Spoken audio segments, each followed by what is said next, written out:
ये वह है जिसने अपने लुनारिस एकेडमी के आवेदन को गड़बड़ कर दिया। वायलट ने आह भरी, अपनी किताब को अपने लॉकर में धकेलते हुए, क्योंकि अफवाह उसके कानों तक 18th बार पहुंची। वो यहाँ ठीक से प्रसिद्ध नहीं थी, लेकिन आज अपवाद लग रहा था। जैसे ही उसने स्कूल में कदम रखा, सभी आंखें उसका पीछा करने लगी, और इसने उसे डरा दिया जब तक उसे पता नहीं चला कि वे उसे ऐसे क्यों घूर रहे थे जैसे उसके 2 सिर उगाए हों। वायलट को कोई अंदाज़ा नहीं था कि उन्हें फॉर्म के बारे में कैसे पता चला, लेकिन जाहिर है यहाँ शिक्षक छात्र गोपनीयता जैसी कोई चीज़ नहीं थी। ऐसा नहीं था कि आवेदन प्राप्त होने पर उसके शिक्षक की प्रतिक्रिया ध्यान आकर्षित करने के लिए पर्याप्त नहीं थी। वायलट उस दिन की घटनाओं को याद किए बिना नहीं रह सकी। यह मेरा आवेदन है, वायलट ने अपनी होम रूम टीचर को फॉर्म सौंपा। ओह, देवताओं का शुक्र है, तुम जमा करने वाली आखिरी हो, और एक पल के लिए मुझे लगा कि तुम नहीं करोगी। मुझे चिंता थी कि तुम्हें नियमों का पालन न करने के लिए दंडित किया जाएगा, मिसेज फ्लोरेंस ने राहत के साथ कहा, अपना चश्मा पहनकर आवेदन की समीक्षा करना शुरू कर दिया।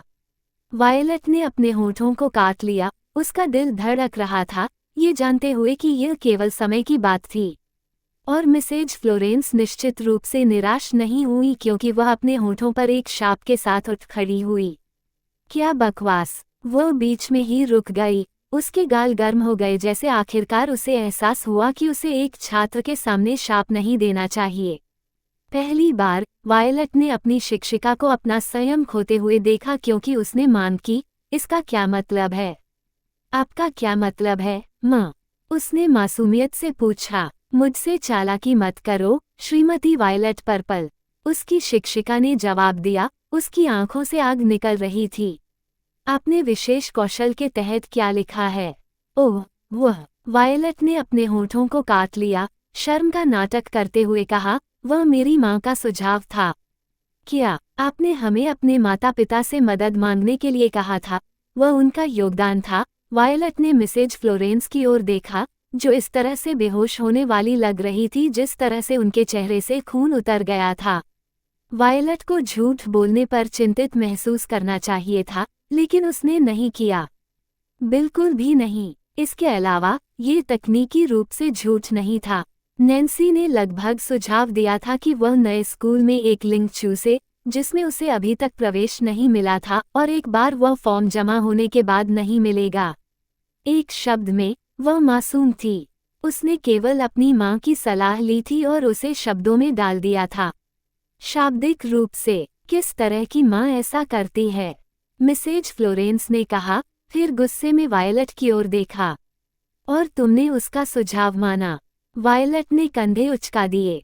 मुझे क्या करना चाहिए? मुझ पर विश्वास करो, मैं उसके गलत पक्ष में नहीं जाना चाहती। मैं सड़क पर नहीं रह सकती। मिसेज फ्लोरेंस को लग रहा था कि उनके पास कहने के लिए कुछ है, लेकिन उन्होंने अपने शब्दों को रोक दिया। अंततः एक थकी हुई आह के साथ अपनी सीट पर गिर पड़ी।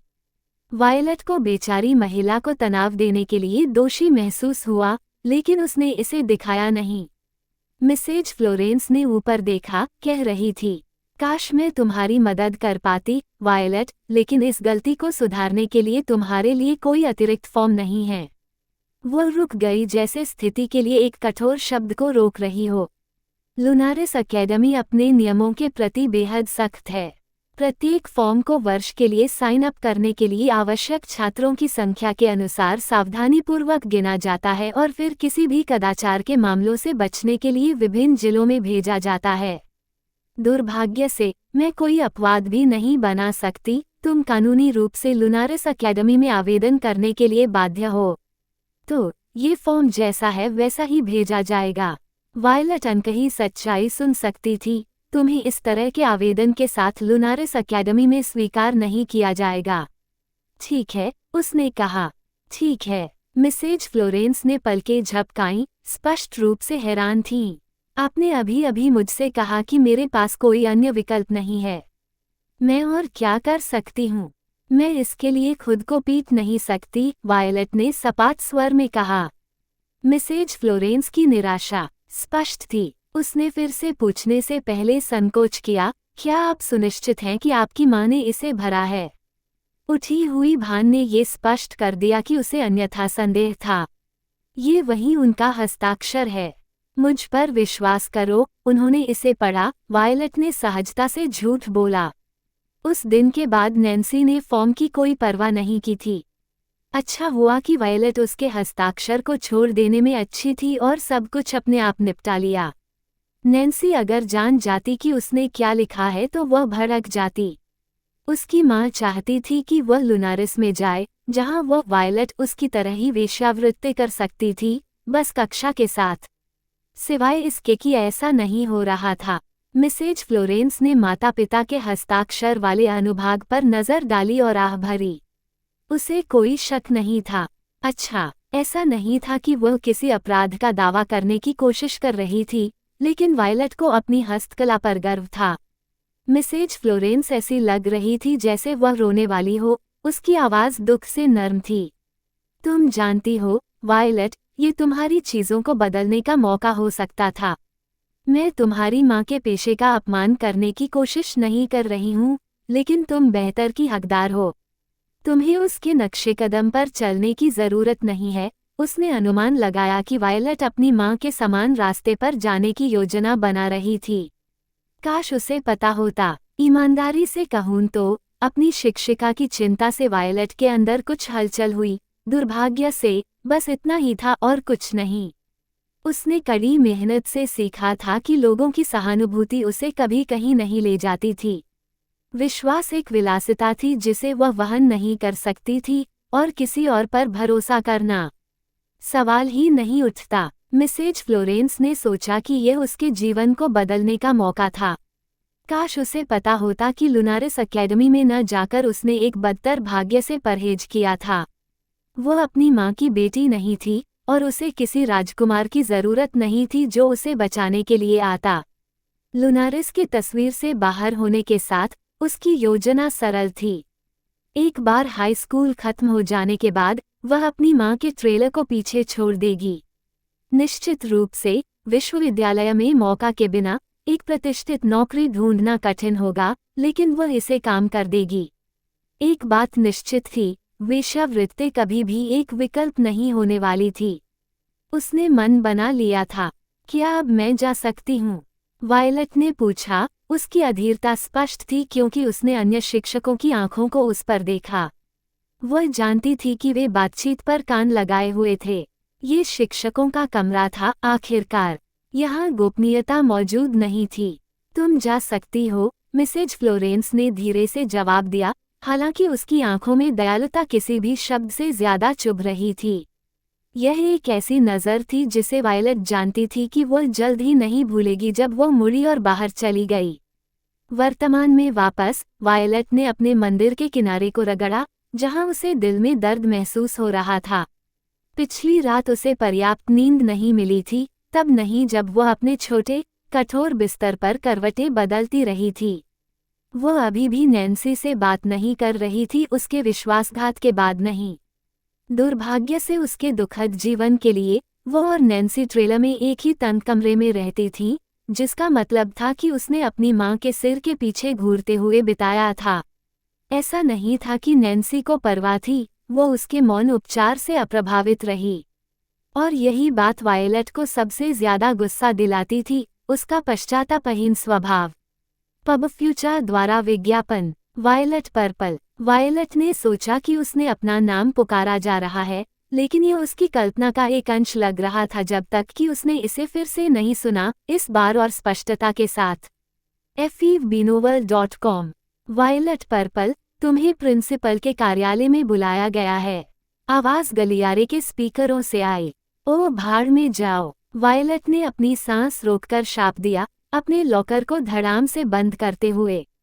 प्रिंसिपल उसे क्यों बुला रहा था? क्या ये फॉर्म की वजह से था? भगवान मदद करे, क्या वे एक मजाक नहीं ले सकते थे? क्या यह इतना बुरा था कि उसने अपने सबसे ईमानदार विचार लिखे थे, या वे स्कूल की प्रतिष्ठा के बारे में चिंतित थे? वायलट को लगा कि बाद वाला था। शायद वह थोड़ा ज्यादा दूर चली गई थी, बस थोड़ा सा। एक आह के साथ वह प्रिंसिपल के कार्यालय की दिशा में चली। सिवाय इसके कि कार्रवाई ने केवल गपशप करने वालों को एम्बोल्डेंड किया। मैंने कहा था, वह इससे बच नहीं सकती थी। अफवाहें बवंडर की तरह तेज हो गईं। वह बर्बाद हो गई है। प्रिंसिपल लिंकन उसे चीर डालेंगे। मुझे शर्त है कि उसने अपने कार्यों के परिणामों के बारे में नहीं सोचा होगा। वायलट ने अपनी आंखें घुमाई क्योंकि गपशप उसके कानों तक पहुंची। क्या ये लोग बेरोजगार थे या क्या? स्कूल के बजाय वे एक हेयर सैलून में अच्छा करते। क्या तुम उसे दोष दे सकती हो? वो केवल अपनी माँ के नक्शे कदम पर चल रही है। वायलट तुरंत रुक गई। उसने उन सभी को नज़रअंदाज करने का इरादा किया था, लेकिन उस विशेष टिप्पणी ने घर पर प्रहार किया और अब वह जम गई, मौत को निमंत्रण देने वाले पापी को पहचानने के लिए मुड़ गई। अपराधी एक लाल बालों वाली लड़की निकली जो जैसे ही उनकी आंखें मिली, सहम गई। वायलट उसकी ओर बढ़ने लगी और यह उसके चेहरे पर घातक नज़र हो सकती थी, लेकिन लड़की सर्दी में पत्ती की तरह कांपने लगी, यह महसूस करते हुए कि उसने गड़बड़ कर दी थी। हालांकि वायलट उस तक नहीं पहुंची इससे पहले कि वह भागने लगी, चिल्ला रही थी, मुझे माफ करना। वायलट स्कूल पर राज करने वाली रानी मधुमक्खियों जितनी लोकप्रिय नहीं हो सकती थी, लेकिन वह जैस्मीन और उसके गिरोह से लड़ने के लिए प्रसिद्ध थी, और ऐसा लगता है कि इससे उसे काफी प्रतिष्ठा मिली थी। जिस तरह से लड़की भाग गई थी, जो बचा था वह उसके दोस्त थे, जो अपने दोस्त की तरह डरने की कोशिश नहीं कर रहे थे। वायलट नहीं बोली, उसने अपनी आंखों में ठंडी आग, अपने चेहरे पर कठोर नज़र और मुट्ठियों में बंधी अपनी हाथों को बात करने दिया। उन्होंने निगल लिया, संकेत लेते हुए लग रहा था क्योंकि वे मुड़े और बिना एक शब्द कहे चले गए। इस छोटे से नाटक के लिए धन्यवाद। अफवाहें मर गईं और वायलट अपना सिर ऊंचा करके चली। प्रिंसिपल के कार्यालय के बाहर पहुंचने पर उसने गहरी सांस ली और खटखटाया। अंदर आओ, उसकी आवाज़ बाहर से गूंज रही थी। वायलट ने घुंडी घुमाई और प्रिंसिपल लिंकन के कार्यालय में कदम रखा। वह पहले भी यहाँ कई बार आ चुकी थी, ज़्यादातर झगड़ों के लिए, और बहुत कुछ नहीं बदला था। कमरा साफ सुथरा और कार्यात्मक था, जिसमें एक पॉलिश डेस्क थी जिस पर एक कंप्यूटर, फोन और कागजात का एक व्यवस्थित ढेर था। कोने में अलमारियां शैक्षिकी किताबों, बाइंडरों और कुछ व्यक्तिगत वस्तुओं से भरी हुई थीं, जैसे शिक्षा बोर्ड से उसका पुरस्कार। दीवारें, हमेशा की तरह, प्रमाण पत्रों, स्कूल की उपलब्धियों और सामान्य प्रेरक पोस्टरों से ढकी हुई थीं जो छात्रों से सितारों तक पहुंचने के लिए कह रही थीं। सिवाय इसके कि इसने कभी किसी को प्रेरित नहीं किया। बैठ जाओ, मिस पर्पल, प्रिंसिपल लिंकन ने कहा, उसके सामने वाली कुर्सी की ओर इशारा करते हुए। वायलट सावधानी से बैठ गई, पहले से ही सामान्य डांट और अपरिहार्य सजा के लिए खुद को तैयार कर रही थी। लेकिन जब उसने ऊपर देखा, अपने सामान्य सख्त चेहरे का सामना करने के लिए तैयार, तो वह हैरान रह गई। मिस्टर लिंकन मुस्कुरा रहे थे। उस मुस्कान ने उसे असहज कर दिया। कुछ गड़बड़ थी, और वायलट ने अपनी छाती में एक अजीब सा कसाव महसूस किया जब वह अपनी सीट पर बदली। हवा अपेक्षा से भरी हुई लग रही थी। उसने पहले चुप्पी तोड़ी। आपने मुझे क्यों बुलाया, सर? क्या मैंने कुछ गलत किया? उसने पूछा, हालांकि उसका एक हिस्सा पहले से ही जानता था। प्रिंसिपल लिंकन थोड़ा आगे झुके, अभी भी मुस्कुरा रहे थे, और डेस्क पर अपने हाथों को एक साथ जोड़ा। आवेदन प्रक्रिया के परिणाम आ गए हैं, उन्होंने धीरे धीरे कहा जैसे शब्दों का स्वाद ले रहे हों। मैंने तुम्हें धन्यवाद देने के लिए बुलाया। मुझे धन्यवाद, वायलट ने भौहें चढ़ाईं। वह किस बारे में बात कर रहा था? वह उत्साहपूर्वक सिर हिलाया, आगे झुक गया। जब से छात्रवृत्ति कार्यक्रम शुरू हुआ है, इस जिले से केवल 3 छात्रों को कभी चुना गया है। यह एक दुर्लभ अवसर है, जो अक्सर नहीं मिलता। मैं इस पल का उपयोग तुम्हारी उपलब्धि को पहचानने के लिए करना चाहता था। एक अजीब, रेंगने वाली भावना वायलट के पेट में फिसलने लगी, जिससे वह अपनी सीट पर बेचैनी से बदल गई। उसकी हथेलियां चिपचिपी थीं। आशंका की एक अशुभ भावना उसके पेट में जमा होने लगी। नहीं, नहीं, ऐसा कोई तरीका नहीं था। उसने इस विचार को मनोरंजन करने से इनकार कर दिया। प्रिंसिपल लिंकन उसकी बढ़ती बेचैनी से बेखबर। लग रहे थे क्योंकि उन्होंने अपनी डेस्क की दराज में हाथ डाला और एक चिकना, महंगा दिखने वाला लिफाफा निकाला। बधाई हो, वायलट, उसने कहा, उसे सौंपते हुए। तुम्हें लुनारिस अकेडमी में स्वीकार कर लिया गया है। उसके कान बजने लगे, और एक पल के लिए पूरी दुनिया सिकुड़कर उस एक वाक्य तक सिमट गई लग रही थी। यह असंभव था, कुछ गलती होनी चाहिए थी। उसका दिल उसकी छाती में धड़क रहा था क्योंकि उसने कांपते हाथों से लिफाफा पकड़ा, जल्दी से उसे फाड़कर खोल दिया, और वह वहीं था, मोटे अक्षरों में उसे घूर रहे थे। बधाई हो, वायलट पर्पल, तुम्हें चुना गया है। नहीं, नहीं, नहीं, नहीं, ऐसा नहीं हो सकता था। उसने महसूस किया कि उसकी सांसें तेज हो गईं, उसकी छाती कस गई। फिर भी सच्चाई उसे घूर रही थी, अटूट और अकाट्य। उसे लुनारिस अकेडमी के लिए चुना गया था।